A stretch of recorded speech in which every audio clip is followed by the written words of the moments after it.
Not sure if you can see this, but here's a crack of about 1.5 feet long on my windshield. Yesterday was the hottest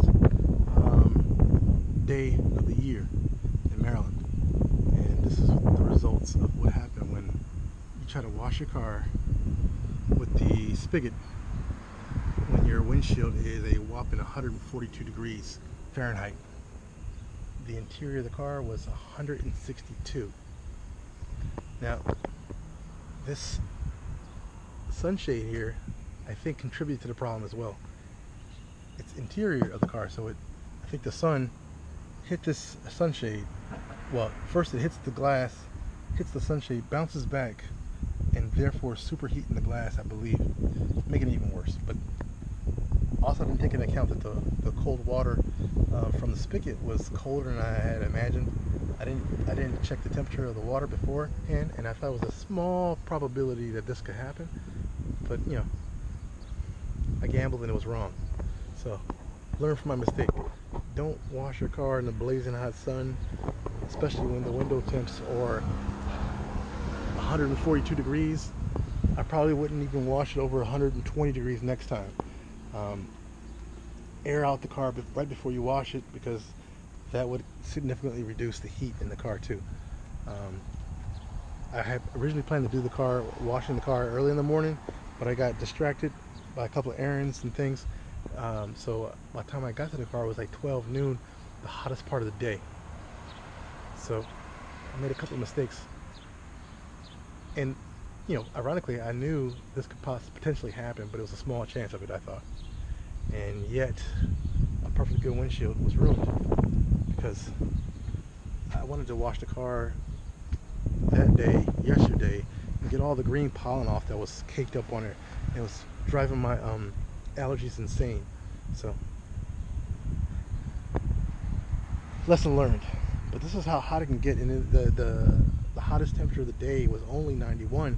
But it doesn't matter what the temperature is. It matters what the material is hitting and how hot that material is. And it's going to be, you know, 40 degrees, 50 degrees more than the temperature of the sun, or temperature of the ambient temperature, which was 91 degrees. And it gets to be over 100 here sometimes, you know, all the time. It gets to be over 100 in the blazing hot summer. But 90, I didn't think it was that big a deal, but I should have listened to my own little voice saying, yeah, I wouldn't do that if I was you. But I had to get rid of that pollen with a passion, and I didn't want to wait any longer. So here it is. It cost me a whole new windshield. At some point I got to change it.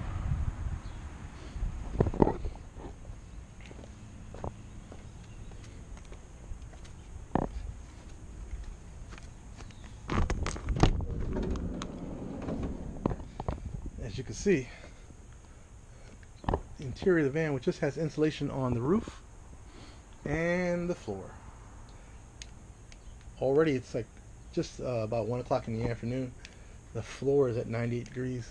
The roof is at 109 degrees. Yep. It's only getting hotter.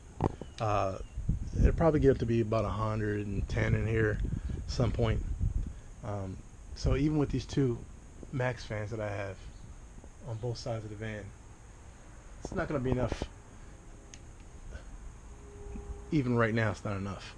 If you're going to be closed up in the van in a hot sun with no shade, and you know, and today's going to be 87 degrees, so it's a three or 4 degrees difference than it was yesterday. It's not going to be ideal for anybody staying in the van during the day. I found out that my tolerance is 100 degrees max, where it's tolerable, not very comfortable, but tolerable at 100 degrees or below.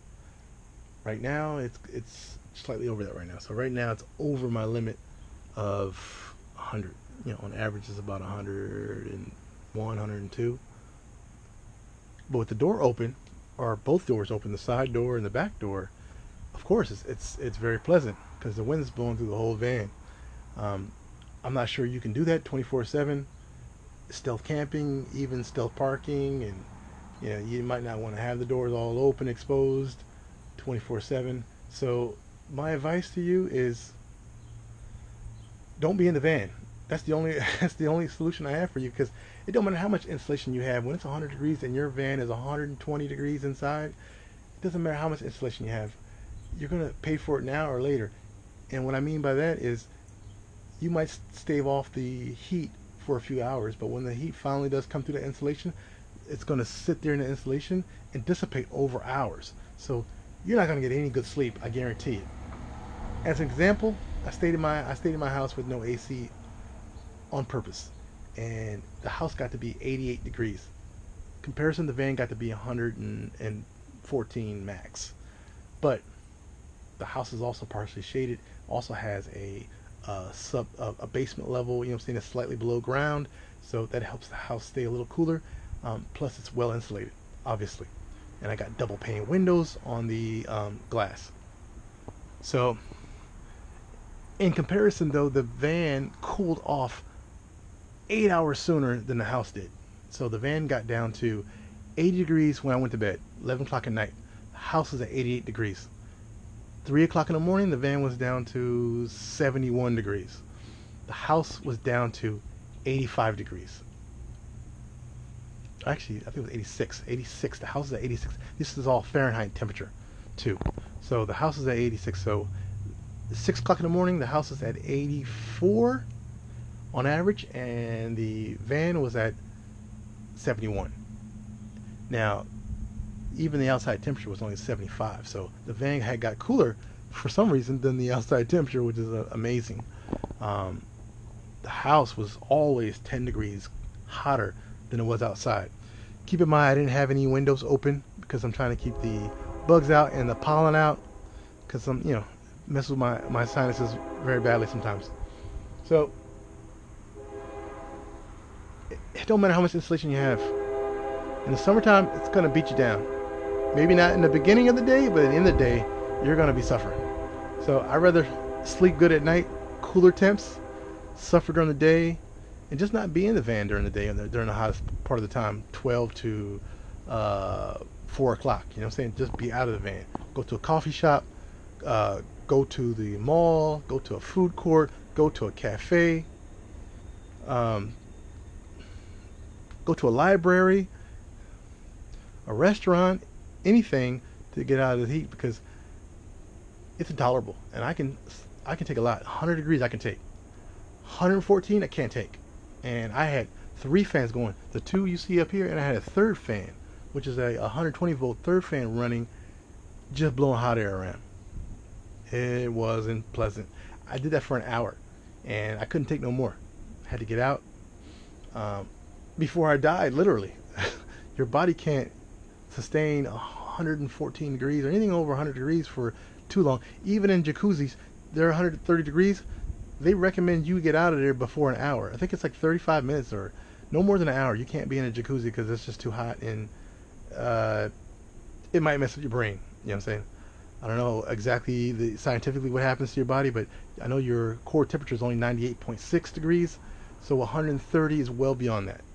So 114 is well beyond 98.6.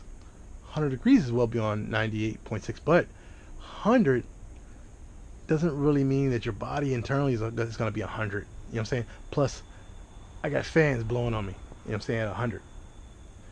But 114, anything over 100, if you can do that, you're flirting with death. You know what I'm saying? Unless you got the doors open. And I'm not even talking about just the windows being up. You need to have the doors open, because the window, I don't think it's going to be enough. You need to have as much airflow as possible. So the side door is probably enough, but ideally the side doors and the back doors being open, then you can stand whatever temperature it is. Also keep in mind that when you have the doors open and there's sun and you're not in shade, this carpet is going to get, your floor is going to get hot. Whatever the sun hits is going to get hot. I don't care if it's white, if it's reflected, it's just going to bounce back and heat other areas of your van.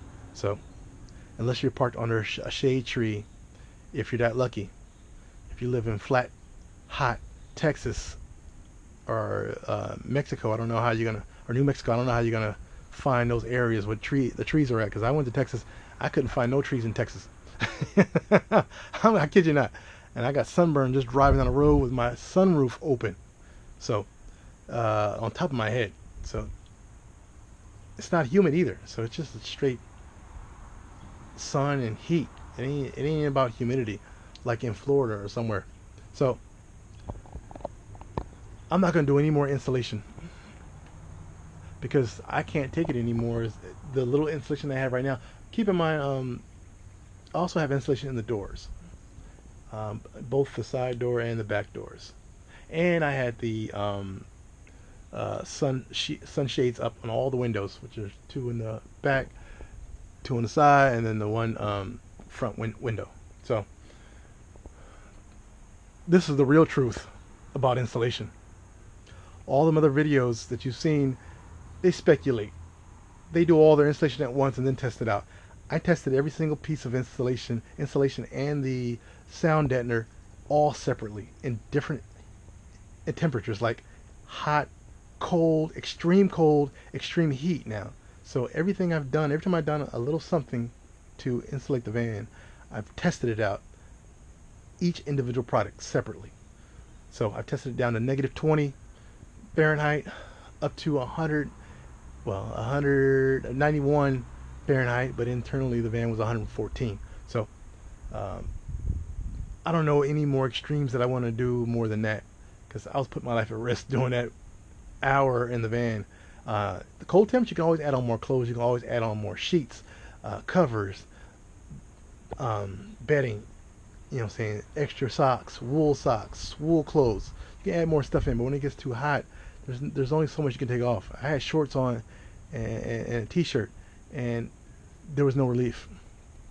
I would have to resort to extreme measures like maybe a cold compress or a spray bottle with water spraying on my face every 5 minutes. Maybe I could